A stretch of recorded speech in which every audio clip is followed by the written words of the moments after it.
ছেলে ফয়েজ ভাই ছেলে আব্দুল সালাম ভাই ছেলে মাদ্রাসায় পড়ে আল্লাহ তাদের মনের নেক মাকাসাতগুলো পূরণ করে দেন আমিন মকবুল হাফেজ হিসেবে কবুল করে নেন আমিন সন্তানদেরকে আল্লাহ যোগ শ্রেষ্ঠ আলেম দ্বীন হিসেবে কবুল মঞ্জুর করে নেন আমিন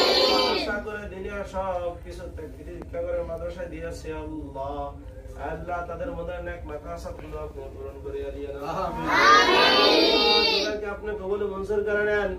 আল্লাহ আপনি কবুল মঞ্জুর করে নেন আমিন বাপকে আপনি কবুল মঞ্জুর করে নেন আমিন তারা যেন দিনের বড় হয়ে দিনের দাওয়াত এবং বাহক হতে পারে সেই তৌফিক আমিন তারা যেন বড় হয়ে সহিহ আলেম শিখে যেন আল্লাহ দিনের এক প্রান্ত থেকে অপর প্রান্ত ইসলাম ছড়িয়ে দিতে পারে সেই তৌফিক দান করেন আমিন পিতা মাতাকে মাফ করে দেন আমিন।